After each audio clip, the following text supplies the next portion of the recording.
ಅಖಿಲಾಂಡ ಕೋಟಿ ಬ್ರಹ್ಮಾಂಡ ನಾಯಕ ರಾಜಾದಿರಾಜ ಯೋಗಿರಾಜ ಪರಬ್ರಹ್ಮ ಶ್ರೀ ಸಚ್ಚಿದಾನಂದ ಸದ್ಗುರು ಸಾಯಿನಾಥ್ ಮಹಾರಾಜ್ ಕಿ ಜೈ.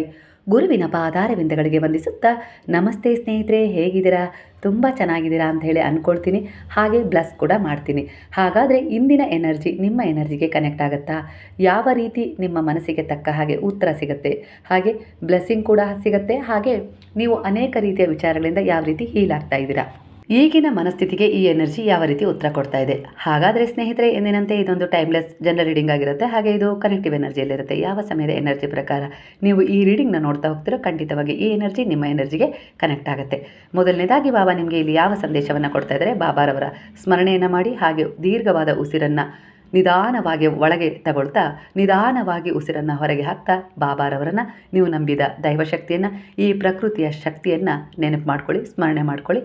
ಹಾಗಾದರೆ ಮೊದಲನೇದಾಗಿ ಒಂದು ಬ್ಲೆಸ್ಸಿಂಗೇ ಸಿಗ್ತಾ ಇದೆ. ಅಂದರೆ ಇದೇ ತಿಂಗಳಲ್ಲಿ ನೀವು ಏನಾದರೂ ಒಂದು ಚಮತ್ಕಾರವನ್ನು ನಿಮ್ಮ ಜೀವನದಲ್ಲಿ ಅನುಭವಿಸ್ತೀರಾ. ಅಂದರೆ ನಿಮ್ಮ ಒಂದು ಮ್ಯಾನಿಫೆಸ್ಟ್ ಈಡೇರುತ್ತೆ. ಅಂದರೆ ನೀವು ಒಂದು 5 ವಿಚಾರದಲ್ಲಿ ಮ್ಯಾನಿಫೆಸ್ಟ್ ಮಾಡಿದ್ದೀರಾ ಅಂದರೆ ಖಂಡಿತ ನಿಮ್ಮ ವಿಶ್ವಾಸಕ್ಕೆ ತಕ್ಕ ಹಾಗೆ ಗುರುವಾಗಿರ್ಬೋದು, ದೈವಶಕ್ತಿ ಆಗಿರ್ಬೋದು, ಈ ಬ್ರಹ್ಮಾಂಡದ ಶಕ್ತಿ ಎಲ್ಲವೂ ಒಂದೇ. ನಾವು ಶಕ್ತಿಯನ್ನು ಬೇರೆ ಬೇರೆ ರೂಪದಲ್ಲಿ ಆರಾಧನೆ ಮಾಡಿದರೂ ಅದರ ಮೂಲ ಒಂದೇ ಆಗಿರುತ್ತೆ. ನೀವು ಯಾವ ಹೆಸರಲ್ಲೇ ಒಂದು ನಂಬಿಕೆ ಇಟ್ಟು ಒಂದು ಆರಾಧನೆ ಮಾಡಿ ಒಂದು ದೃಢವಾದ ಮ್ಯಾನಿಫೆಸ್ಟ್ ಮಾಡಿದರೋ ಅದಕ್ಕೆ ಪ್ರತಿಫಲ ಸಿಗುತ್ತೆ. ನಿಮ್ಮ 5 ಇಚ್ಛೆಗಳಲ್ಲಿ ಒಂದು ಇಚ್ಛೆ ಪರಿಪೂರ್ಣಗೊಳ್ಳುತ್ತೆ.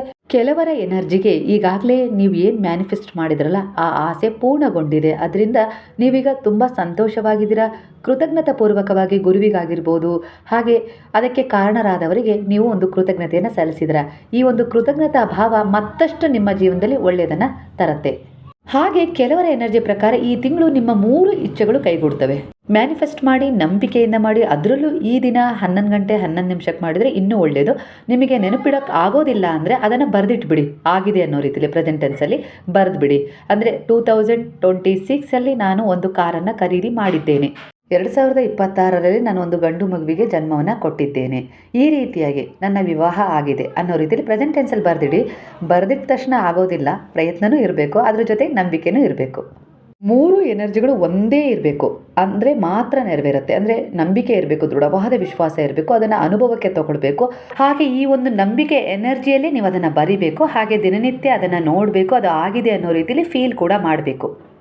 ಕೆಲವರ ಎನರ್ಜಿ ಪ್ರಕಾರ ನೀವು ನಿಮ್ಮೊಳಗೆ ಏನೊಂದು ನಾಯಕತ್ವ ಅಥವಾ ಧೈರ್ಯ ಮತ್ತು ನಿರ್ಧಾರದ ಶಕ್ತಿ ಈಗ ಜಾಗೃತ ಮಾಡ್ಕೊಂಡಿದ್ದೀರಲ್ಲ, ಈ ಸಮಯ ಅದಕ್ಕೆ ಅನುಗುಣವಾಗಿದೆ. ಹಾಗೆ ನಿಮ್ಮ ಒಂದು ಪರಿಶ್ರಮ ಈಗ ಫಲ ಕೊಡುವ ಸಾಧ್ಯತೆ ಹೆಚ್ಚಿದೆ ಅನ್ನೋ ರೀತಿಯಲ್ಲಿ. ಹಾಗಾಗಿ ಹೊಸ ಕೆಲಸಕ್ಕೆ ನೀವು ಕೈ ಹಾಕೋದು ಒಳ್ಳೆಯದು.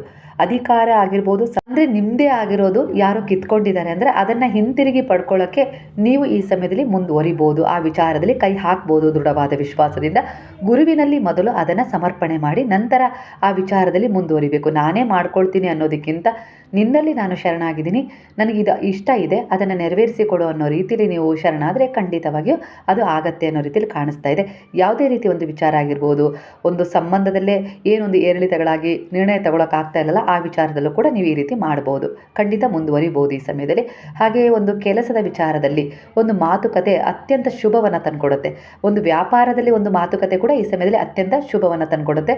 ಮುಂದುವರಿರಿ ಅನ್ನೋ ರೀತಿಯಲ್ಲಿ ಕಾಣಿಸ್ತಾ ಇದೆ. ಆದರೆ ಎಚ್ಚರಿಕೆ ಅಗತ್ಯ ಅನ್ನೋ ರೀತಿಯಲ್ಲಿ ಒಂದು ಸೂಚನೆ ಕೂಡ ಕಾಣಿಸ್ತಾ ಇದೆ. ಅಂದರೆ ಅಹಂಕಾರ ಅಥವಾ ತುರ್ತು ನಿರ್ಧಾರದಿಂದ ದೂರ ಇರಬೇಕು. ನಾನು ಮಾತ್ರ ಸರಿ ಎನ್ನುವ ಮನಸ್ಥಿತಿಯನ್ನು ನೀವು ಬಿಡಲೇಬೇಕು.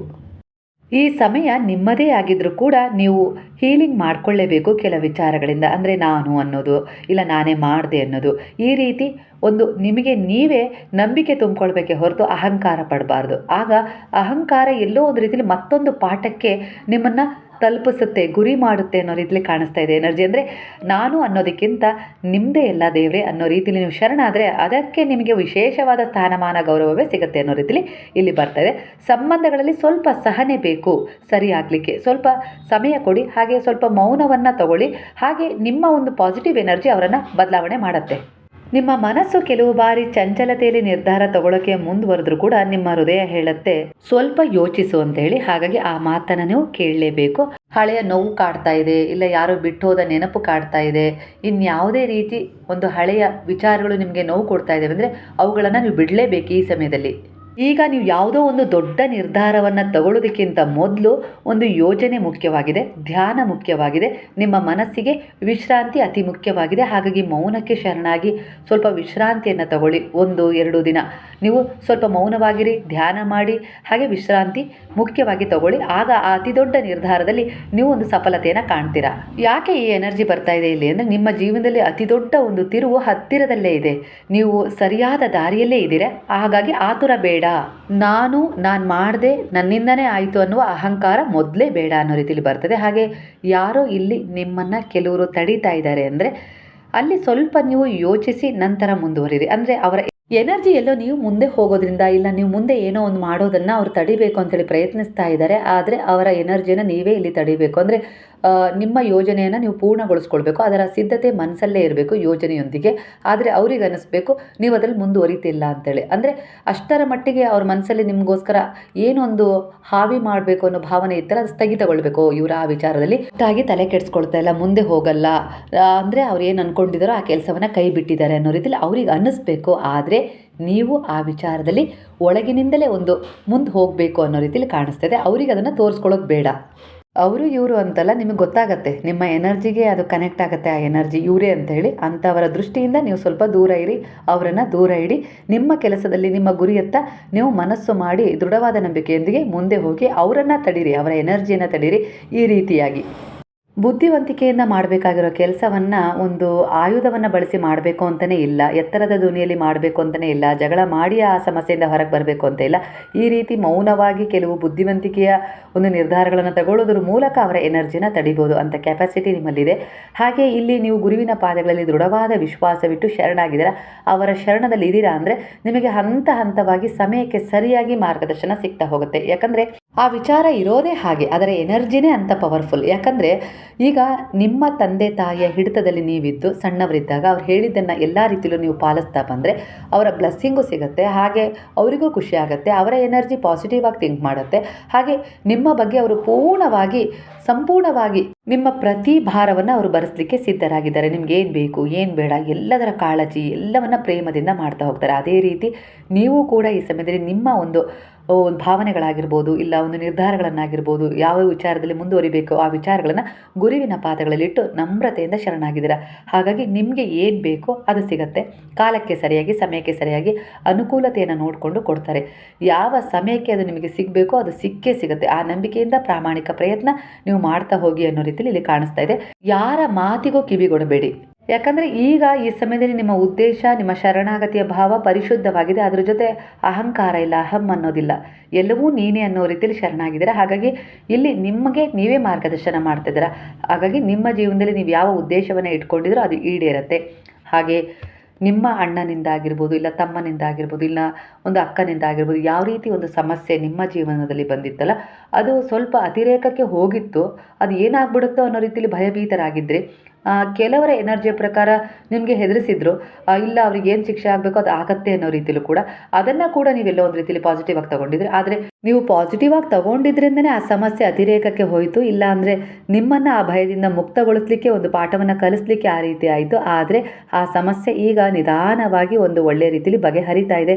ಅದನ್ನು ಕಂಡು ಈಗ ಎಲ್ಲೋ ಒಂದು ರೀತಿಯಲ್ಲಿ ಸಮಾಧಾನ ಏನೋ ಆಗ್ಬಿಡುತ್ತೆ ಅಂತ ಹೇಳಿ ಅಂದ್ಕೊಂಡಿದ್ದೆ, ಆದರೆ ಆಗಲಿಲ್ಲ. ಗುರುವಿನ ಕರುಣೆ ಅನ್ನೋ ರೀತಿಯಲ್ಲಿ ನೀವು ಅಂದ್ಕೊಂಡಿದ್ದೀರಾ. ಖಂಡಿತ ಇಲ್ಲಿ ಅಗ್ನಿಶಕ್ತಿ ಹೆಚ್ಚಾಗಿರೋದ್ರಿಂದ ಕೆಲವರ ಎನರ್ಜಿ ಪ್ರಕಾರ ಅಹಂ, ನಿಯಂತ್ರಣ, ಆತುರ, ಪ್ರೇಮದಲ್ಲಿ ಇಲ್ಲಿ ಕೆಲಸ ಮಾಡ್ತಾ ಇದೆ ಈ ಎನರ್ಜಿ. ಅದಕ್ಕಾಗಿ ಜಗಳ ಹೆಚ್ಚಾಗ್ತಾ ಇದೆ. ನಾನು ಸರಿ ನೀನು ತಪ್ಪು ಅನ್ನೋ ಭಾವ ಮೂಡ್ತಾ ಇದೆ.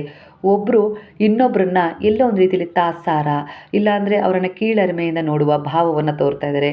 ಹಾಗೆ ಮಾತುಗಳು ಕಠಿಣವಾಗಿದ್ದಾವೆ ನಿಮ್ಮ ಮಧ್ಯೆ ಅನ್ನೋ ರೀತಿಯಲ್ಲಿ ಕಾಣಿಸ್ತಾ ಇದೆ. ಎಲ್ಲೋ ಒಂದು ರೀತಿಯಲ್ಲಿ ಈ ಸಮಯ ಈಗೋ ನಿಮ್ಮ ಪ್ರೀತಿಗೆ ಅಡ್ಡಿ ಆಗ್ತಾ ಇದೆ. ಪ್ರೀತಿ ಗೆಲ್ಲೋದು ಶಕ್ತಿಯ ಮೂಲಕ ಅಲ್ಲ, ಮೃದುತನದಿಂದ, ನಮ್ರತಾ ಭಾವದಿಂದ ಅನ್ನೋ ರೀತಿಯಲ್ಲಿ ಕಾಣಿಸ್ತಾ ಇದೆ. ಅದಕ್ಕೆ ತಕ್ಕ ಹಾಗೆ ನಿಮ್ಮ ವರ್ತನೆಗಳು ಶಾಂತವಾಗಿ ಚಂದ್ರನ ರೀತಿಯಲ್ಲಿ ಇದ್ದಾಗ, ಅಂದರೆ ಸಂಜೆ ಸಮಯದಲ್ಲಿ ನಿರ್ಧಾರ ಮಾಡಿ ಮೆಸೇಜ್ಗಳನ್ನು ಕಳಿಸಿ, ಅಂದರೆ ನಿಮ್ಮ ಒಂದು ಸಮಸ್ಯೆಗೆ ಪರಿಹಾರವನ್ನು ಚಂದ್ರೋದಯ ಆದ ನಂತರ ತಗೊಳ್ಳಿ. ಅದು ಯಾವುದೇ ಒಂದು ವಿಚಾರದಲ್ಲಾಗಿರ್ಬೋದು, ಒಂದು ಮಾತುಕತೆ ಮಾಡ್ತಾ ಇದ್ದೀರೋ, ಇಲ್ಲ ಇನ್ಯಾವುದೇ ರೀತಿ ಶಾಂತವಾದ ಮನಸ್ಸಿನಿಂದ ಒಂದು ತೀರ್ಮಾನವನ್ನು ತಗೊಳ್ಳಿ. ಆಗ ನಿಮಗೆ ಒಂದು ಭರವಸೆ, ಇಲ್ಲ ಅದರಲ್ಲಿ ಒಂದು ಪರಿವರ್ತನೆ ಕಾಣುತ್ತೆ. ಮತ್ತು ಅದನ್ನು ನೀವು ಬೆಳಗಿನ ಜಾವ ತಗೊಳ್ಬೋದು, ಬ್ರಾಹ್ಮಿ ಮುಹೂರ್ತದಲ್ಲಿ. ಅಂದರೆ ಪ್ರೇಮಕ್ಕೆ, ಇಲ್ಲ ಅಂದರೆ ವೈಯಕ್ತಿಕ ಸಂಬಂಧದ ಸುಧಾರಣೆ ಆಗಿರ್ಬೋದು, ಮಕ್ಕಳ ವಿಚಾರದಲ್ಲಾಗಿರ್ಬೋದು, ಇನ್ಯಾವುದೇ ರೀತಿ ಒಂದು ಪರಿವರ್ತನೆ ಬೇಕು ಅಂತೇಳಿ ಹಂಬಲಿಸ್ತಾ ಇದ್ದೀನಿ ಅಂದರೆ ತಾಯಿ ಆಗಬೇಕು ಕನಸು ಕಾಣ್ತಾ ಇದ್ದೀರಾ, ಅದಕ್ಕೊಂದು ಪ್ರಾರ್ಥನೆ ಮಾಡಬೇಕು. ಇಲ್ಲ ನೀವು ನಿಮ್ಮ ಮನೆಯವರು ಆ ವಿಚಾರದ ಬಗ್ಗೆ ಚರ್ಚೆ ಮಾಡ್ತಾ ಇದ್ದೀರಾ ಅಂದರೆ ತಂಪಾದ ಸಮಯದಲ್ಲಿ ಮಾಡಬೇಕು. ಚಂದ್ರೋದಯದ ನಂತರ ಹಾಗೆ ಬೆಳಗ್ಗೆ ಬ್ರಾಹ್ಮಿ ಮುಹೂರ್ತದಲ್ಲಿ ಅದೊಂದು ಪೂಜೆಯ ರೂಪದಲ್ಲಿ ಮಾಡ್ತಿರೋ, ಇಲ್ಲ ಸಂಕಲ್ಪದ ರೀತಿಯಲ್ಲಿ ಮಾಡ್ತಿರೋ, ಒಂದು ಮ್ಯಾನಿಫೆಸ್ಟ್ ರೀತಿಯಲ್ಲಿ ಆ ವಿಚಾರದಲ್ಲಿ ನನಗೊಂದು ಪರಿವರ್ತನೆ ಬೇಕು ಅಂತೇಳಿ ಹಂಬಲಿಸ್ತಾ ಇದ್ದಾರೆ ಅಂದರೆ ಆ ಸಮಯವನ್ನು ಆಯ್ದುಕೊಳ್ಳಿ. ಖಂಡಿತ ಅದರಲ್ಲಿ ನಿಮ್ಮ ಪ್ರೇಮದಲ್ಲಾಗಿರ್ಬೋದು, ವೈಯಕ್ತಿಕ ಸಂಬಂಧದಲ್ಲಾಗಿರ್ಬೋದು ಸುಧಾರಣೆ ನಿಮಗೆ ಅದ್ಭುತವಾದ ರೀತಿಯಲ್ಲಿ ಸಿಗುತ್ತೆ ಅನ್ನೋ ರೀತಿಯಲ್ಲಿ ಇಲ್ಲಿ ವಿಚಾರ ಕಾಣಿಸ್ತಾ ಇದೆ. ಯಾಕಂದರೆ ಹಗಲಿನಲ್ಲಿ ನೀವು ಆ ವಿಚಾರದ ಬಗ್ಗೆ ಚರ್ಚನೆ ಮಾಡೋದು ಬೇಡ ಅನ್ನೋ ರೀತಿಯಲ್ಲಿ ಕಾಣಿಸ್ತಾ ಇದೆ ಎನರ್ಜಿ. ಇದರಿಂದ ಇನ್ನೂ ಅವರ ಒಂದು ಎನರ್ಜಿ ನಿಮ್ಮ ಎನರ್ಜಿ ಯಾವ ರೀತಿ ಅಂದರೆ ಅಗ್ನಿ ತತ್ವದಲ್ಲಿರೋದ್ರಿಂದ ನೀವು ಇನ್ನೂ ಭಿನ್ನಾಭಿಪ್ರಾಯಗಳಿಗೆ ಗುರಿ ಆಗ್ತೀರಾ, ಜಗಳ ಹೆಚ್ಚಾಗ್ಬೋದು, ಇಲ್ಲ ನಾನೇ ಸರಿ ನೀನೇ ತಪ್ಪು ಅನ್ನೋ ರೀತಿ ಭಾವ ಉಂಟಾಗುತ್ತೆ, ಒಬ್ಬರ ಬಗ್ಗೆ ಒಬ್ಬರಿಗೆ ಕೀಳರಿಮೆ ಹೆಚ್ಚಾಗ್ತಾ ಹೋಗುತ್ತೆ ಅನ್ನೋ ರೀತಿಯಲ್ಲಿ ಕಾಣಿಸ್ತದೆ. ಹಾಗೆ ಶಾಂತವಾದ ಸಮಯದಲ್ಲಿ ಶಾಂತವಾದ ಮನಸ್ಸಿನಿಂದ ನಿರ್ಧಾರವನ್ನು ತಗೊಳ್ಳಿ, ಅಫರ್ಮೇಷನ್ ಮಾಡಿ, ಮ್ಯಾನಿಫೆಸ್ಟೇಷನ್ ಮಾಡಿ, ಅದರಲ್ಲಿ ಸುಧಾರಣೆಯನ್ನು ಕಾಣ್ತೀರಾ. 7 ನಿಮಿಷಗಳ ಕಾಲ ಮಾಡಿ ಮ್ಯಾನಿಫೆಸ್ಟೇಷನ್. ಎಲ್ಲದಕ್ಕಿಂತ ಉತ್ತಮ ಸಮಯ ಅಂದರೆ ರಾತ್ರಿ ಮಲಗೋದಕ್ಕಿಂತ ಮೊದಲು ನೀವು ಅವ್ರ ಬಗ್ಗೆ ಒಂದು ಪಾಸಿಟಿವ್ ಆಗಿ ಆಲೋಚನೆ ಮಾಡಿ ಅವರು ನಿಮ್ಮ ಬಳಿ ಮರಳಿ ಬರ್ತಾರೆ. ಎಲ್ಲ ರೀತಿಯ ಸಂಬಂಧ ಸುಧಾರಣೆ ಆಗುತ್ತೆ. ಅಂದರೆ ಕೆಲವೊಂದು ಮೆಸೇಜ್ಗಳನ್ನು ನೀವು ಅವ್ರಿಗೆ ಕಳ್ಸೋಕ್ಕಾಗದೇ ಇದ್ದರು ಅಂದರೆ ನೀವು ಬ್ರಹ್ಮಾಂಡಕ್ಕೆ, ನೀವು ನಂಬಿದ ಗುರುವಿಗೆ, ಶಕ್ತಿಗೆ ಕಳಿಸಿ. ಇದರಿಂದ ಕೋಪ ಕಡಿಮೆ ಆಗುತ್ತೆ, ಆತುರ ಕೂಡ ಕಡಿಮೆ ಆಗುತ್ತೆ. ನಿಮ್ಮ ಎನರ್ಜಿ ಅವರಿಗೆ ಖಂಡಿತ ಸೂಕ್ತ ಮನಸ್ಸು ಜಾಗೃತವಾಗಿ ಅದನ್ನು ಅವರಿಗೆ ರವಾನಿಸುತ್ತೆ. ಅಂಥ ಶಕ್ತಿ ನೀವು ಆಡುವ ಶಬ್ದಗಳಿಗೆ, ನೀವು ಯೋಚಿಸುವ ಮನಸ್ಥಿತಿಗೆ, ಎನರ್ಜಿಗೆ ಇದ್ದೇ ಇದೆ. ಆ ಸಮಯದಲ್ಲಿ ಚಂದ್ರನನ್ನು ಅಂದರೆ ಹುಣ್ಣಿಮೆ ಚಂದ್ರ ಯಾವ ರೀತಿ ಪ್ರಕಾಶಮಾನವಾಗಿ ಕಂಗೊಳಿಸ್ತಾರಲ್ಲ, ಆ ಒಂದು ಚಂದ್ರನ ಬಿಂಬವನ್ನು ನೀವು ಮನದಲ್ಲಿ ಸ್ಮರಣೆ ಮಾಡ್ಕೊಳ್ಳಿ, ಗುರುವನ್ನು ಸ್ಮರಣೆ ಮಾಡ್ಕೊಳ್ಳಿ. ಹಾಗೆ ಓಂ ಚಂದ್ರದೇವಾಯ ನಮಃ ಅಂತೇಳಿ 11 ಬಾರಿ ಸ್ಮರಣೆ ಮಾಡಿ. ನಂತರ ನೀವು ಅವ್ರ ಬಗ್ಗೆ ಏನೊಂದು ಪಾಸಿಟಿವ್ ಆಗಿ ತೊಗೊಳ್ಬೇಕು, ಅವ್ರು ಯಾವ ರೀತಿ ಪರಿವರ್ತನೆ ಆಗಬೇಕು ಅಂತೇಳಿ ನಿಮ್ಮ ಮನಸ್ಸಲ್ಲಿ ಒಂದು ಆಸೆ ಇದೆಯೋ ಅದನ್ನು ಹೇಳ್ಕೊಳ್ಳಿ 3 ಬಾರಿ. ಎದುರಾಳಿಯ ಹೃದಯಕ್ಕೆ ನಿಮ್ಮ ಮೃದುವಾದ ಒಂದು ಎನರ್ಜಿ ಖಂಡಿತವಾಗಿ ಹೋಗುತ್ತೆ, ಅವರನ್ನು ಕನ್ವರ್ಟ್ ಮಾಡೇ ಮಾಡುತ್ತೆ. ಅಷ್ಟೊಂದು ಶಕ್ತಿ ಇದೆ ಈ ಒಂದು ಊರ್ಜೆಗಳಿಗೆ. ಹಾಗಾಗಿ ನಿಮಗೆ ಪ್ರೀತಿಯ ವಿಚಾರದಲ್ಲಾಗಿರ್ಬೋದು, ಗಂಡನ ವಿಚಾರದಲ್ಲಾಗಿರ್ಬೋದು, ಇಲ್ಲ ಯಾವುದೇ ರೀತಿ ಒಂದು ಸಂಬಂಧಗಳನ್ನು ಸರಿಪಡಿಸಬೇಕು ಅನ್ನೋ ವಿಚಾರದಲ್ಲಿ ನೆಗೆಟಿವ್ ವಿಚಾರಗಳು ಬರಲೇಬಾರ್ದು. ಅವ್ರ ಬಗ್ಗೆ ನೀವು ಬೈಕೊಳ್ಬಾರ್ದು, ಇಲ್ಲ ಅವರ ಒಂದು ಸಿಟ್ಟಿನ ಸ್ವಭಾವ, ಇಲ್ಲ ಕೆಟ್ಟ ಗುಣಗಳನ್ನು, ಯಾವುದೋ ಒಂದು ಬಿರುಸು ನುಡಿಗಳನ್ನು ನೆನಪು ಮಾಡ್ಕೊಳ್ಬಾರ್ದು. ಅವುಗಳು ಕನ್ವರ್ಟ್ ಆಗ್ತವೆ ಅನ್ನೋ ರೀತಿಯಲ್ಲಿ, ಮೃದುವಾದ ನುಡಿಗಳು ಅವರಿಂದ ಕೇಳ್ತಾ ಇದ್ದಾವೆ ಅನ್ನೋ ರೀತಿಯಲ್ಲಿ ನೀವು ಫೀಲ್ ಮಾಡ್ಕೊಳ್ಬೇಕು. ಅದೇ ಪಾಸಿಟಿವ್ ಆಗಿ ನಿಮಗೆ ಸಿಗ್ತಾ ಹೋಗುತ್ತೆ. ಹಣ ಖರ್ಚು ಮಾಡಿದ ತಕ್ಷಣ ಇಲ್ಲ ಅಲ್ಲಿ ಇಲ್ಲಿ ಹೋಗಿ ಹಣ ಖರ್ಚು ಮಾಡಿ ಅವ್ರ ಹತ್ರ ಏನೋ ಭವಿಷ್ಯ ಕೇಳೋದ್ರಿಂದ ನಿಮ್ಮ ಸಮಸ್ಯೆಗೆ ಪರಿಹಾರ ಸಿಗೋಲ್ಲ. ಹೊರಗೆಲ್ಲೋ ಹುಡುಕಬೇಡಿ, ಆ ಸಮಸ್ಯೆಗೆ ಪರಿಹಾರ ನಿಮ್ಮಲ್ಲೇ ಇದೆ. ನಿಮ್ಮ ಒಂದು ಎನರ್ಜಿಯನ್ನು ಬದಲಾಯಿಸ್ಕೊಳ್ತಾ ಇದ್ದ ಹಾಗೆ ಅವರ ಎನರ್ಜಿ ತಾನಾಗೇ ಬದಲಾಗುತ್ತೆ. ಹಾಗೆ ಏನು ಮಾಡಬಾರ್ದು ಅನ್ನೋ ಎಚ್ಚರಿಕೆ ಯಾವ ರೀತಿ ಬರ್ತಾ ಇದೆ ಅಂದರೆ, ಈಗಲೇ ಉತ್ತರ ಬೇಕು ಅಂತೇಳಿ ಒತ್ತಡ ಹಾಕಬೇಡಿ. ನಿಮ್ಮ ಮೇಲಾಗಿರ್ಬೋದು, ಅವರ ಮೇಲೆ, ಆ ಎನರ್ಜಿಯ ಮೇಲಾಗಿರ್ಬೋದು. ಮೆಸೇಜ್, ಕಾಲ್ ಫೋರ್ಸ್ ಮಾಡಬೇಡಿ, ಬೇಕು ಬೇಕು ಅನ್ನೋ ರೀತಿಲಿ. ಹಳೆಯ ತಪ್ಪುಗಳನ್ನು ಮತ್ತೆ ಮತ್ತೆ ತೆಗಿಬೇಡಿ. ಅಂದರೆ ನೀನು ಹಾಗೆ ಮಾಡಿದೆ, ನೀವು ಹಾಗೆ ಮಾಡಿದ್ರಿ ಅಂಥೇಳಿ ಹಳೆಯದನ್ನು ನೆನಪು ಮಾಡಬೇಡಿ. ನಿಮಗೆ ನಿಮ್ಮ ಪ್ರೀತಿ ಬೇಕು, ನಿಮ್ಮ ವೈಯಕ್ತಿಕ ಸಂಬಂಧ ಸರಿಯಾಗಬೇಕು, ನಿಮ್ಮ ಗಂಡ ಮೊದಲಿನಂತೆ ನಿಮ್ಮನ್ನು ಪ್ರೀತಿಸಬೇಕು, ಇಲ್ಲ ಒಂದು ಅವರು ಬದಲಾವಣೆ ಆಗಬೇಕು. ಅವರ ಒಂದು ವಿಕೃತ ಸ್ವಭಾವ ಆಗಿರ್ಬೋದು, ಕೋಪದ ಸ್ವಭಾವ ಆಗಿರ್ಬೋದು, ಆತುರದ ಸ್ವಭಾವದಲ್ಲಿ ನಿರ್ಧಾರ ತಗೊಳ್ಳೋ ಗುಣ ಆಗಿರ್ಬೋದು, ಇಲ್ಲ ಯಾರದ್ದೋ ಮಾತನ್ನು ಕೇಳಿ ನಿಮಗೆ ನೋಯಿಸುವ ಗುಣ ಆಗಿರ್ಬೋದು ಬದಲಾಗಬೇಕು. ಇದನ್ನು ನೀವು ಬಯಸ್ತಾ ಇದ್ದೀರಾ ಅಲ್ವಾ? ಈ ಸಮಯದ ಎನರ್ಜಿ ಪ್ರಕಾರ ಒಂದು ಬೆಳ್ಳಿಯ ಲೋಟ ಅಥವಾ ಪಾತ್ರೆಯನ್ನು ತಗೊಳ್ಳಿ. ಆ ಬೆಳ್ಳಿಯ ಲೋಟ ಪಾತ್ರೆ ಇಲ್ಲ ಅಂದರೆ ಒಂದು ಬೇರೆದ್ದೇ ಗ್ಲಾಸಲ್ಲಿ ನಿಮ್ಮ ಹತ್ರ ಇರುವ ಒಂದು ಬೆಳ್ಳಿಯ ರಿಂಗನ್ನು ಅದರೊಳಗೆ ಹಾಕಬೇಕಾಗತ್ತೆ. ಬೆಳ್ಳಿಯ ಒಂದು ಲೋಟ ಇದೆ ಅಂದರೆ ಅದರಲ್ಲಿ ನೀರನ್ನು, ಶುದ್ಧವಾದ ನೀರನ್ನು ತುಂಬಿಸಿ ಅದನ್ನು ಚಂದ್ರನ ಬೆಳಕಲ್ಲಿ ಇಡಬೇಕು. ಟೆರೆಸ್ ಮೇಲೆ ಎಲ್ಲಾದರೂ ಒಂದು 5 ನಿಮಿಷಗಳ ಕಾಲ ಅದನ್ನು ತೊಗೊಂಡೋಗಿ ಅದನ್ನು ಇಟ್ಟು ಆ ನೀರಲ್ಲಿ ಚಂದ್ರನ ಬೆಳಕು ಬಿದ್ದ ನಂತರ ಅದನ್ನು ಗ್ಲಾಸನ್ನು ಕೈಯಲ್ಲಿ ಹಿಡಿದು ಮ್ಯಾನಿಫೆಸ್ಟ್ ಮಾಡಬೇಕು. ಚಂದ್ರನಿಗೆ ತೋರಿಸಿ ನಿಮ್ಮ ಮನಸ್ಸಲ್ಲಿರುವ ನಿಮ್ಮ ಆ ವ್ಯಕ್ತಿಯ ಹೆಸರು, ಆ ಪ್ರೀತಿಯ ವ್ಯಕ್ತಿಯ ಹೆಸರು, ಅದು ಮಗು ಪ್ರೀತಿ ಬಯಸ್ತಾ ಇದ್ರೋ ಇಲ್ಲ ಗಂಡನ ಪ್ರೀತಿ ಬಯಸ್ತಾ ಇದ್ರೋ ಅದು ನಿಮಗೆ ಬಿಟ್ಟಿತ್ತು. ಅದರ ಆಧಾರದ ಮೇಲೆ ಅವರ ಹೆಸರನ್ನು ಹೇಳಿ ಅವರ ಮತ್ತು ನನ್ನ ನಡುವೆ ಒಂದು ಶಾಂತಿ, ಒಂದು ಪ್ರೀತಿ, ಒಂದು ನಂಬಿಕೆ ತುಂಬ ಚೆನ್ನಾಗಿರಬೇಕು, ಅಂದರೆ ಬೆಸುಗೆ ಆಗಬೇಕು ಅನ್ನೋ ರೀತಿಯಲ್ಲಿ ಹೇಳಿಕೊಂಡು ಆಗತ್ತೆ. ಪ್ರೆಸೆಂಟ್ ಟೆನ್ಸಲ್ಲೇ ಹೇಳ್ಕೊಳ್ಳಿ, ನಾನು ಇಲ್ಲಿ ಹೇಳ್ತಾ ಇದ್ದೀನಿ ಈ ರೀತಿಯಾಗಿ ಪ್ರೆಸೆಂಟ್ ಟೆನ್ಸಲ್ಲಿ ಹೇಳಿಕೊಂಡು ಆ ನೀರನ್ನು ಕುಡಿಬೇಕು. ಖಂಡಿತ ನಿಮ್ಮ ಎನರ್ಜಿ ಅವರ ಎನರ್ಜಿಗೆ ಆ ಚಂದ್ರನ ಕಿರಣಗಳು ರವಾನಿಸ್ತವೆ. ಶಕ್ತಿ ಹೊರಗೆಲ್ಲೋ ಇಲ್ಲ, ಅದನ್ನು ಹುಡ್ಕಕ್ಕೆ ಹೋಗಬೇಡಿ, ನಿಮ್ಮಲ್ಲೂ ಇದೆ, ಹಾಗೆ ಪ್ರಕೃತಿಯಲ್ಲೂ ಇದೆ. ನೀವು ಪ್ರಕೃತಿಗೆ ಎಷ್ಟು ಡೀಪಾಗಿ ಕನೆಕ್ಟ್ ಆಗ್ತಾ ಹೋಗ್ತಿರೋ ಹೊರಗಡೆ ಜನಕ್ಕಿಂತ ಅಷ್ಟೇ ನಿಮ್ಮ ಜೀವನ ಬದಲಾಗ್ತಾ ಹೋಗುತ್ತೆ. ನಿಮ್ಮ ಊರ್ಜೆಗಳು ಸಕಾರಾತ್ಮಕವಾಗ್ತಾ ಹೋಗ್ತವೆ. ಈ ಪ್ರಕೃತಿಯನ್ನು ಮಾಧ್ಯಮವಾಗಿ ನೀವು ಬಳಸ್ಕೊಳ್ತಾ ಹೋದರೆ, ಅದಕ್ಕೊಂದು ಗೌರವ, ಬೆಲೆ, ಪ್ರೀತಿ, ವಿಶ್ವಾಸವಿಟ್ಟು ಅದ್ರ ಜೊತೆ ನೀವು ಬೆರೀತಾ ಹೋದರೆ, ಒಂದು ಸಂಬಂಧವನ್ನು ಕ್ರಿಯೇಟ್ ಮಾಡ್ಕೊಳ್ತಾ ಹೋದರೆ ಅದು ನಿಮ್ಮ ಜೊತೆ ಅಂಥದ್ದೇ ಒಂದು ಸಂಬಂಧಕ್ಕೆ ಸೇರ್ಪಡೆ ಆಗುತ್ತೆ, ಅಂದರೆ ಸಂಪರ್ಕಕ್ಕೆ ಬರುತ್ತೆ. ಆಗ ನಿಮಗೆ ಎಲ್ಲ ರೀತಿಯಲ್ಲೂ ಈ ಪ್ರಕೃತಿ ಸಹಾಯ ಮಾಡುತ್ತೆ. ಒಂದು ಮರ ಕೂಡ ನಿಮಗೆ ಸಹಾಯ ಮಾಡುತ್ತೆ. ದಿನನಿತ್ಯ ನೀವು ಅದರ ಹತ್ತಿರ ಕುಳಿತು ಒಂದು ಪ್ರಾರ್ಥನೆ ಮಾಡಿ ಅದನ್ನು ಮಾತಾಡಿಸಿದರೆ ಅದಕ್ಕೆ ಜೀವ ಇದೆ ಅನ್ನೋ ರೀತಿ ಸೇರಿ ನೀವು ಮಾತಾಡಿಸ್ತಾ ಹೋದರೆ ಅದು ಅದರ ಎನರ್ಜಿಯನ್ನು ನಿಮಗೆ ಕನೆಕ್ಟ್ ಮಾಡುತ್ತೆ. ನಿಮ್ಗೆ ಏನು ಬೇಕೋ ಅದರಿಂದ ಸಹಾಯ ಅದು ಮಾಡುತ್ತೆ. ಅಷ್ಟೊಂದು ಶಕ್ತಿ ಈ ಪ್ರಕೃತಿಗೆ ಇದೆ. ನಾನು ಸಾಕಷ್ಟು ವಿಡಿಯೋಗಳಲ್ಲಿ ಹೇಳಿದ್ದೀನಿ. ಅದೇ ಎನರ್ಜಿ ಇಲ್ಲಿ ಕನೆಕ್ಟ್ ಆಗ್ತದೆ ನಿಮ್ಮ ಸಂಬಂಧಗಳನ್ನು ಸುಧಾರಣೆ ಮಾಡ್ಕೊಳ್ಳೋಕ್ಕೆ. ಹಾಗಾಗಿ ಒಂದು ಗಿಡಕ್ಕೆ, ನಿಮ್ಮ ಮನೆಯಲ್ಲೇ ಇರುವ ಒಂದು ಗಿಡಕ್ಕೆ ನೀರು ಹಾಕಬೇಕಾದ್ರೆ ಧನ್ಯವಾದವನ್ನು ತಿಳಿಸಿ. ನಿನ್ನಿಂದ ನನಗೆ ತುಂಬ ಸಹಾಯವಾಗಿದೆ, ಧನ್ಯವಾದ, ನಿನ್ನ ಸಂಪರ್ಕ ಇದೇ ರೀತಿಯಲ್ಲಿರಲಿ ಅನ್ನೋ ರೀತಿಲಿ ಅದಕ್ಕೆ ಒಂದು ಧನ್ಯವಾದ ಹೇಳಿ. ಒಂದು ಗುಬ್ಬಿಗೆ ಇರ್ಬೋದು, ಕಾಗಿಗೆ ಇರ್ಬೋದು, ಇಲ್ಲ ಒಂದು ನವಿಲು, ಇಲ್ಲ ಅಂದರೆ ಅಳಿಲು, ಈ ರೀತಿ ಪಕ್ಷಿಗಳಿಗೆ, ಪ್ರಾಣಿಗಳಿಗೆ ನೀವು ಕಾಳು ಹಾಕಬೇಕಾದ್ರೆ ಧನ್ಯವಾದಗಳನ್ನು ಅರ್ಪಿಸೋದನ್ನು ಮರಿಬೇಡಿ. ಅಂದರೆ ಅವಕ್ಕೆ ಎಲ್ಲೋ ಒಂದು ರೀತಿಲಿ ನಿಮ್ಮ ಫೀಲಿಂಗ್ಸ್ ಅರ್ಥ ಆಗತ್ತೆ. ಅವು ಮೌನವಾಗಿದ್ದಾವೆ, ನೀವು ಹಾಕಿದ ಕಾಳುಗಳನ್ನು ತಿಂತಾ ಇದ್ದಾವೆ, ಆದರೆ ನಿಮ್ಮ ಫೀಲಿಂಗ್ಸ್ ಅವಕ್ಕೆ ಅರ್ಥ ಆಗುತ್ತೆ ಬೇಗನೆ. ಅಂದರೆ ಈ ಪ್ರಕೃತಿನೇ, ಅಂದರೆ ಇಲ್ಲಿ ಏನೋ ಒಂದು ಭೂಕಂಪ ನಡೆಯೋದಾಗಿರ್ಬೋದು, ಇಲ್ಲ ಸುನಾಮಿ ಆಗೋದಾಗಿರ್ಬೋದು, ಮೊದಲಿಗೆ ತಿಳಿಯೋದೇ ಪ್ರಾಣಿ ಪಕ್ಷಿಗಳಿಗೆ ಅಲ್ವಾ. ಹಾಗಾಗಿ ಅವು ನಿಮ್ಮ ಫೀಲಿಂಗ್ಸನ್ನು ಅರ್ಥ ಮಾಡ್ಕೊಳ್ತವೆ. ಅವುಗಳ ಜೊತೆ ಒಂದು ಸಂಪರ್ಕವನ್ನು ಡೀಪಾಗಿ ಇಟ್ಕೊಳ್ಳೋ ಅಭ್ಯಾಸವನ್ನು ಮಾಡ್ಕೊಳ್ಳಿ. ನಿಮ್ಮ ಜೀವನದಲ್ಲಿರುವ ಎಲ್ಲ ರೀತಿಯ ಸಂಬಂಧಗಳು ಸರಿಯಾಗ್ತಾ ಹೋಗ್ತವೆ. ನಿಮಗೆ ಅನಿಸುತ್ತಿದ್ದು ಅದ್ಭುತ ಪವಾಡನೆ. ಹಾಗಾಗಿ ಬಾಬಾರವರ ಉಪದೇಶಗಳಲ್ಲಿ ಇದೇ ಇರೋದು. ಪ್ರಾಣಿ ಪಕ್ಷಿಗಳಿಗೆ ದಯೆ ತೋರು, ಕರುಣೆ ತೋರು, ಪ್ರೀತಿ ಮಾಡು, ಸೇವೆ ಮಾಡು. ಅವುಗಳಿಂದ ನಿನಗೆ ಎಲ್ಲ ರೀತಿಯಲ್ಲಿ ಒಂದು ಪಾಸಿಟಿವ್ ಎನರ್ಜಿ ಸಿಗ್ತಾ ಹೋಗುತ್ತೆ ಅನ್ನೋ ರೀತಿಯಲ್ಲಿ ಉಪದೇಶ. ಅವರ ಉಪದೇಶಗಳು ತುಂಬ ಸರಳ, ಆದರೆ ಅಗಾಧವಾದ ಪ್ರಮಾಣದಲ್ಲಿ ನಿಮ್ಮ ಜೀವನಕ್ಕೆ ಒಂದು ಬಲವನ್ನು ತುಂಬಿಸ್ತವೆ. ಹಾಗಾಗಿ ನೀವು ಏನೋ ಹಣ ಖರ್ಚು ಮಾಡಿ ನಾನು ಅದನ್ನು ಮಾಡ್ತೀನಿ ಇದನ್ನು ಮಾಡ್ತೀನಿ ಅನ್ನೋದು ಏನೂ ಇಲ್ಲ. ನೀವು ಸಣ್ಣದಾಗಿ ಮನಃಪೂರ್ವಕವಾಗಿ ಒಂದು ಪಕ್ಷಿಗೆ, ಒಂದು ಪ್ರಾಣಿಗೆ, ಈ ಪ್ರಕೃತಿಗೆ ಸೇವೆ ಮಾಡೋದು ಕೂಡ ನಿಮ್ಮ ಜೀವನದಲ್ಲಿ ಅದ್ಭುತವಾದ ತಿರುವಿಗೆ, ಅಬಂಡನ್ಸಿಗೆ ಕಾರಣವಾಗುತ್ತೆ. ಹಾಗಾಗಿ ಬಾಬಾರವರು ಹೇಳಿಕೊಟ್ಟ ಮಾದರಿಯಲ್ಲೇ ನಿಮ್ಮ ಜೀವನ ಶೈಲಿ ಬದಲಾಗ್ತಾ ಇದ್ದ ಹಾಗೆ ನಿಮ್ಮ ಜೀವನದಲ್ಲಿ ಅತ್ಯುನ್ನತ ಸ್ಥಾನಮಾನಗಳು ನಿಮಗೆ ಸಿಗ್ತಾ ಹೋಗ್ತವೆ. ಯಾರು ಕಿತ್ಕೊಳ್ಳೋಕ್ಕಾಗದೇ ಇರೋವಂಥದ್ದು, ಅಂದರೆ ಯಾರು ಕೂಡ ನಿಮ್ಮ ಮೇಲೆ ಕೆಟ್ಟ ದೃಷ್ಟಿನೂ ಹಾಕೋಕ್ಕಾಗೋದಿಲ್ಲ. ಯಾಕಂದರೆ ಅದು ಪ್ರಕೃತಿ ದತ್ತವಾಗಿ ಅದರ ಕಾಣಿಕೆಯ ರೂಪದಲ್ಲಿ ನಿಮಗೆ ಸಿಕ್ಕಿರುವಂಥ ವಸ್ತುಗಳವು. ಅವುಗಳನ್ನು ಕಿತ್ಕೊಳ್ಳೋಕ್ಕೆ ಯಾರಿಂದನೂ ಸಾಧ್ಯವಿಲ್ಲ. ಕಿತ್ಕೊಳ್ಬೇಕು ಅಂದರೆ ನಿಮ್ಮ ಒಂದು ಅಹಂಕಾರ, ಅಹಂ ಇಲ್ಲ ದುರ್ನಡತೆಯನ್ನು ಕಂಡು ಮತ್ತೆ ಆ ಪ್ರಕೃತಿನೇ ಅದನ್ನು ತಗೊಳ್ಬೇಕೇ ವಿನಃ ಮತ್ತೆ ಅದರ ಮಧ್ಯೆ ಯಾರೂ ಪ್ರವೇಶ ಮಾಡೋ ಹಾಗಿರಲ್ಲ. ಅಷ್ಟು ಪಾಸಿಟಿವ್ ಆಗಿರುತ್ತೆ ಅದರ ಎನರ್ಜಿ, ಅರ್ಥ ಮಾಡ್ಕೊಳ್ಳಿ. ಹಾಗಾಗಿ ಸ್ವಲ್ಪ ತಡ ಆಗಿರ್ಬೋದು, ಆದರೆ ಇಲ್ಲಿ ನಿರಾಕರಣೆ ಅನ್ನೋ ಮಾತೇ ಇಲ್ಲ, ಖಂಡಿತ ಸಿಗುತ್ತೆ. ಯಾವುದೂ ಕೂಡ ನೀವು ಮಾಡಿರೋ ಸೇವೆ ಯಾವುದೂ ಕೂಡ ವ್ಯರ್ಥ ಆಗಿಲ್ಲ. ಅದು ಒಂದು ಕಡೆ ಜಮೆ ಆಗ್ತಾ ಇದೆ, ಅದು ನಿಮಗೆ ಸಿಕ್ಕೇ ಸಿಗುತ್ತೆ ಮರಳಿ. ಒಂದು ನೀವು ಬಯಸಿದ ರೀತಿಯಲ್ಲಿ ಆಗಿರ್ಬೋದು, ಇಲ್ಲ ನಿಮಗದು ಸಿಗ್ತಾ ಇಲ್ಲ ಅಂದರೆ ಅದರಲ್ಲಿ ಏನೋ ಒಂದು ಬಲವಾದ ಕಾರಣ ಇದೆ, ನಂಬಿಕೆ ಇಟ್ಕೊಳ್ಳಿ. ತಡ ಆಗ್ತಾ ಇರ್ಬೋದು, ಇಲ್ಲ ಅದರಲ್ಲಿ ಒಂದು ಪರಿವರ್ತನೆ ತಂದು ಅದನ್ನು ನಿಮಗೆ ಸಿಗೋ ಹಾಗೆ ಮಾಡ್ಬೋದು.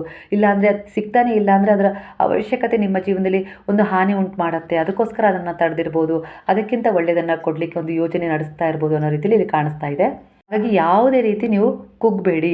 ಜೀವನದಲ್ಲಿ ಏರಿಳಿತಗಳು, ಸಮಸ್ಯೆಗಳು ಬರೋದು ಸಹಜ, ಮನುಷ್ಯನಿಗೆ ಬಂದೇ ಬರ್ತವೆ. ಪ್ರಾಣಿ ಪಕ್ಷಿ ಎಲ್ಲವೂ ಕೂಡ ಇಲ್ಲಿ ಒಂದು ಸಮಸ್ಯೆಯನ್ನು, ಪರಿಸ್ಥಿತಿಯನ್ನು ಎದುರಿಸ್ತವೆ. ನಾವು ಮನುಷ್ಯರು, ಬುದ್ಧಿ ಇದೆ ಅಲ್ವಾ, ಆ ಲೆಕ್ಕಾಚಾರಕ್ಕೆ ತಗೊಂಡ್ರೆ ನೀವು ಶಾಂತವಾಗಿ ಮೌನವಾಗಿ ಇದ್ದಾಗ ನಿಮ್ಮ ಮನಸ್ಸೇ ಹೇಳುತ್ತೆ, ನಿಮಗೆ ಎಲ್ಲೋ ಒಂದು ಆತ್ಮಸಾಕ್ಷಿ ಹೇಳುತ್ತೆ, ನೀನು ಯಾವ ರೀತಿ ತಪ್ಪು ಮಾಡಿದೆ, ಆ ತಪ್ಪನ್ನು ಸುಧಾರಣೆ ಮಾಡಿಕೊಂಡ್ರೆ ಸರಿಯಾಗುತ್ತೆ, ಇಲ್ಲಿ ಪಾಠ ಕಲಿಬೇಕಾಗಿತ್ತು, ನಿಂಗೆ ಸಿಕ್ಕಿದೆ ಅನ್ನೋ ರೀತಿಯಲ್ಲಿ ನಿಮಗೊಂದು ಅರಿವು, ಒಳಜ್ಞಾನ ಉಂಟಾಗುತ್ತೆ. ಅದು ಕೊಡ್ತಾ ಇರೋದು ಗುರುವಿನ ಅರಿವು, ಪಾಠ.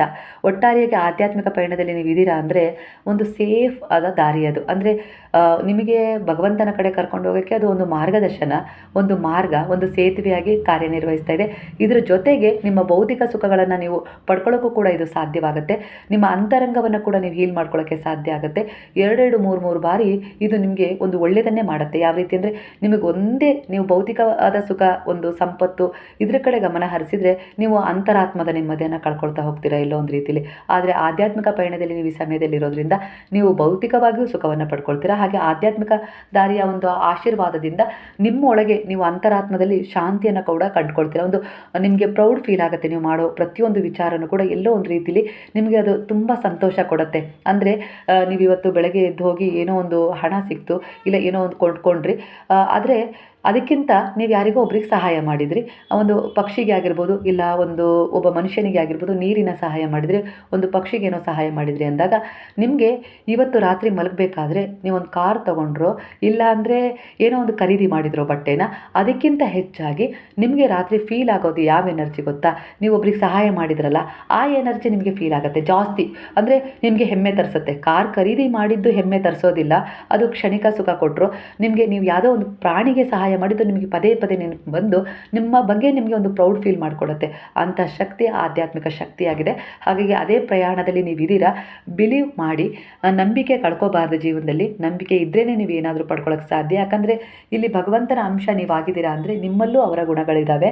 ಹಾಗಾಗಿ ನೀವು ಏನು ಬೇಕಾದರೂ ಪಡ್ಕೊಳ್ಬೋದು. ಆದರೆ ನಿಮ್ಮ ಉಸಿರಿನ ಮೇಲೆ, ಮಾತಿನ ಮೇಲೆ, ನಿಮ್ಮ ಒಂದು ಶಕ್ತಿಯ ಮೇಲೆ ನಿಯಂತ್ರಣ ಇರಬೇಕು. ನಿಯಂತ್ರಣ ಇದ್ದಾಗಲೇ ನೀವು ಸಾಧನೆ ಮಾಡಲಿಕ್ಕೆ ಸಾಧ್ಯ ಆಗೋದು. ಹಾಗಾಗಿ ಉಸಿರಾಟದ ಬಗ್ಗೆ ಸ್ವಲ್ಪ ಗಮನ ಕೊಟ್ಟು ಸ್ವಲ್ಪ ವ್ಯಾಯಾಮವನ್ನು ಮಾಡಿ. ಉಸಿರನ್ನು ನಿಧಾನವಾಗಿ ಒಳಗೆ ಎಳ್ಕೊಳ್ಳೋದು, ನಿಧಾನವಾಗಿ ಹೊರಗೆ ಬಿಡೋದು, ಆ ಸಮಯದಲ್ಲಿ ಗುರುವನ್ನು ಸ್ಮರಣೆ ಮಾಡೋದು. ಈ ರೀತಿಯಾಗಿ ನೀವು ಮಾಡ್ತಾ ಹೋದಷ್ಟು ನಿಮ್ಮ ಮೇಲೆ ನಿಮಗೆ ಹಿಡಿತ ಸಿಗ್ತಾ ಹೋಗುತ್ತೆ. ಆಗ ನಿಮ್ಮ ಮಾತಿನ ಮೇಲೆ ಹಿಡಿತ ಸಿಗುತ್ತೆ. ಅದರಿಂದ ನೀವು ಮಾಡೋ ಕೆಲಸದ ಮೇಲೆ ನಿಮಗೆ ಹಿಡಿತ ಸಿಗುತ್ತೆ.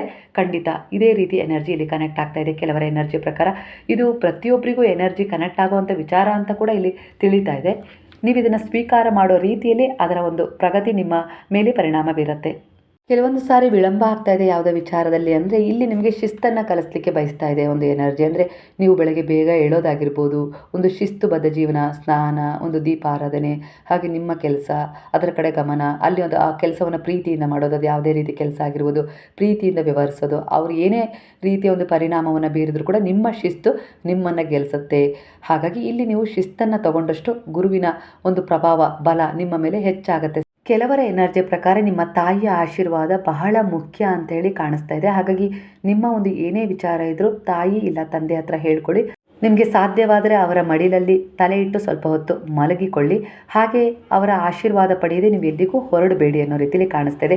ಅದು ಏನೇ ಒಂದು ನಿಮಗೆ ಸಿಟ್ಟಿದ್ರೂ ಕೂಡ ತಾಯಿ ತಂದೆಯನ್ನು ಮರಿಬಾರ್ದು.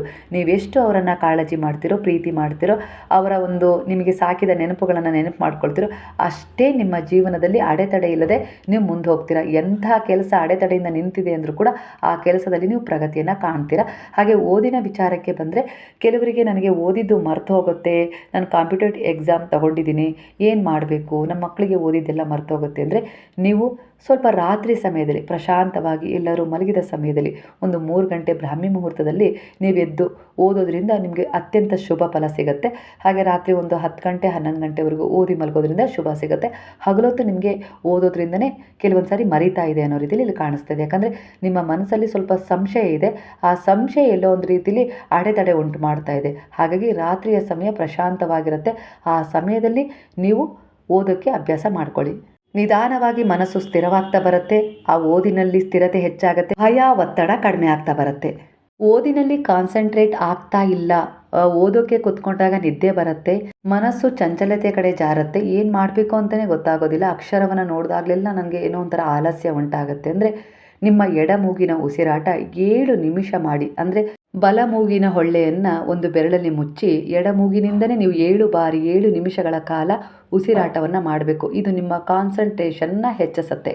ಈ ರೀತಿ ಮಾಡಬೇಕಾದ್ರೆ ಚಂದ್ರನ ಸ್ಮರಣೆ, ಗುರುವಿನ ಸ್ಮರಣೆ ಮಾಡಿಕೊಂಡಾಗ ಏನಾಗುತ್ತೆ ಅಂದರೆ 3 ರಿಂದ 7 ತಿಂಗಳ ಒಳಗೆ ಒಂದು ಶುಭ ಸುದ್ದಿ ಬರುತ್ತೆ. ಮುಂದಿನ ಹಂತ ಕಾಣಿಸುತ್ತೆ. ಗೌರ್ಮೆಂಟ್ ಜಾಬಿಗೆ ಒಂದು ಪರೀಕ್ಷೆಯನ್ನು ಕೊಟ್ಟಿದ್ದೀರಾ ಅಂದರೆ ಗೌರ್ಮೆಂಟ್ ಜಾಬ್ ಸಿಗುತ್ತೆ. ಪರೀಕ್ಷೆ ಕಾಲ್ ಲೆಟರ್ ಬರುತ್ತೆ. ಮೆಡಿಕಲ್ ಅಥವಾ ಒಂದು ಸೆಲೆಕ್ಷನ್ ಪ್ರಕ್ರಿಯೆ ಕೂಡ ನಡೆಯುತ್ತೆ ಅನ್ನೋ ರೀತಿಯಲ್ಲಿ ಇಲ್ಲಿ ಕಾಣಿಸ್ತಾ ಇದೆ.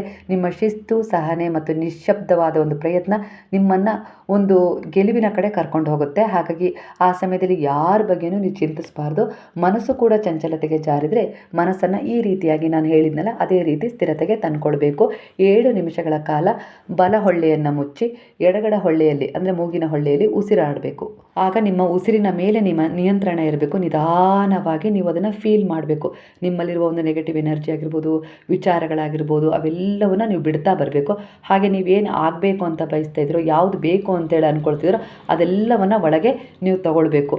ಅದು ಹೊಕ್ಕಳಲ್ಲಿ ಸಂಗ್ರಹ ಆಗೋ ರೀತಿಯಲ್ಲಿ ಉಸಿರು ನಿಧಾನವಾಗಿ ಫೀಲ್ ಆಗಬೇಕು. ಅದು ಬಿಟ್ಟು ಉಸಿರನ್ನ ಬೇಗ ಬೇಗ ಆಡಬಾರ್ದು. ಅದು ಎದೆಯಲ್ಲಿ ನಿಂತ್ಕೊಳ್ಳೋ ಹಾಗೆ, ಸಿಕ್ಕ ಹಾಕೊಳ್ಳೋ ಹಾಗೆ ಅದು ನಿಮ್ಮ ಹೊಕ್ಕಳನ್ನು ತಲುಪ್ತಾ ಇದೆ ಆ ಮೆಸೇಜ್ ಅನ್ನೋ ರೀತಿಲಿ ನೀವು ತಗೊಳ್ಬೇಕಾಗತ್ತೆ. ಇದ್ರ ಮೇಲೆ ಕಾನ್ಸಂಟ್ರೇಟ್ ಮಾಡಿದರೆ ನೀವು ಯಾವುದರಲ್ಲಿ ಒಂದು ಸಾಧನೆ ಮಾಡಬೇಕು ಅಂತಿದ್ದೀರೋ ಆ ಸಾಧನೆ ಖಂಡಿತ ಆಗತ್ತೆ.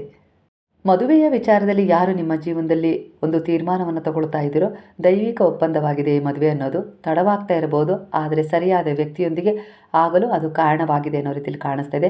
ನಿಮ್ಮ ಭಾವನೆಗಳು ಆಳವಾಗಿರ್ತವೆ, ಆದರೆ ಮಾತು ಹೇಳಿಕೊಳ್ಳದೆ ಇರಲಿಕ್ಕೆ ಕಷ್ಟ ಆಗ್ತಾ ಇದೆ. ಅಂದರೆ ಅದನ್ನು ನೀವು ಯಾರ ಹತ್ರನೂ ಹೇಳ್ಕೊಳಕ್ಕಾಗ್ತಾ ಇಲ್ಲ. ಆತುರ ಬೇಡ, ದೈವಿಕ ಸಮಯ ಕೆಲಸ ಮಾಡ್ತಾ ಇದೆ. ಕೆಲವೊಂದು ಸಾರಿ ಈಗೋ ಅಂದರೆ ನಿಮ್ಮ ಕುಟುಂಬದ ಒತ್ತಡ ಅಥವಾ ಭಯದಿಂದ ಕೆಲವು ನಿರ್ಧಾರಗಳು ತಡವಾಗ್ತಾ ಇದ್ದಾವೆ. ಸರಿಯಾದ ಸಂಬಂಧ ಬಂದರೂ ಕೂಡ ಮನಸ್ಸು ಒಪ್ಪದೆ ಹೋಗುವ ಸ್ಥಿತಿ ಉಂಟಾಗ್ತಾ ಇದೆ. ಮನಸ್ಸು ಮೃದು ಮಾಡಿಕೊಳ್ಳುವ ಅವಶ್ಯಕತೆ ಇದೆ ಅನ್ನೋ ರೀತಿಯಲ್ಲಿ ಕಾಣಿಸ್ತಾ ಇದೆ. ಮದುವೆಯ ಬಗ್ಗೆ ದೊಡ್ಡ ತಿರುವು ಹತ್ತಿರದಲ್ಲೇ ಇದೆ. ಈ ಸಮಯ ಬರುವ ಒಂದು ಪ್ರಸ್ತಾಪ ಏನಿದೆಯಲ್ಲ ಮದುವೆದು, ಅದು ಸ್ಥಿರ ಮತ್ತು ಶುಭವನ್ನು ತರುತ್ತೆ ನಿಮಗೆ ಅನ್ನೋ ರೀತಿಯಲ್ಲಿ ಕಾಣಿಸ್ತಾ ಇದೆ. ಹಾಗಾಗಿ ಒಂದು ಬೆಳ್ಳಿ ಗ್ಲಾಸಲ್ಲಿ ನೀರನ್ನು ತುಂಬಿಟ್ಟು ಅದನ್ನು ಚಂದ್ರನ ಎದುರಿಗೆ ಬೆಳಕಲ್ಲಿ ಇಟ್ಟು ನಿಮ್ಮ ಮನಸ್ಸಲ್ಲಿ ನೀವು ಹೇಳ್ಕೊಳ್ಳಿ, ನನ್ನ ಜೀವನ ಸಂಗಾತಿ ಸರಿಯಾದ ಸಮಯದಲ್ಲಿ ಶುಭ ಸಂಗಾತಿಯಾಗಿ ಬರ್ತಾ ಇದ್ದಾರೆ ಅನ್ನೋ ರೀತಿಯಲ್ಲಿ ಹೇಳ್ಕೊಂಡು ಆ ನೀರನ್ನು ಕುಡೀರಿ. ಹೀಗೆ ಒಂದು 16 ದಿನಗಳ ಕಾಲ ಮಾಡಿ, ಇಲ್ಲಿಂದ ಒಂದು ಹುಣ್ಣಿಮೆ ಬರೋವರೆಗೂ ಮಾಡಿ, ಹುಣ್ಣಿಮೆ ನಂತರ ಒಂದು 4-5 ದಿನ ಮಾಡಿ, 21 ದಿನ ಮಾಡಿದರೂ ಇನ್ನೂ ಒಳ್ಳೆಯದು. ಮನಸ್ಸಿನ ಭಯ ಸಂಶಯ ಕಡಿಮೆ ಆಗ್ತಾ ಬರುತ್ತೆ. ಮದುವೆ ಯೋಗದಲ್ಲಿರುವ ಅಡ್ಡಿ ಆತಂಕಗಳು ದೂರವಾಗಿ ಬಲ ಬರುತ್ತೆ.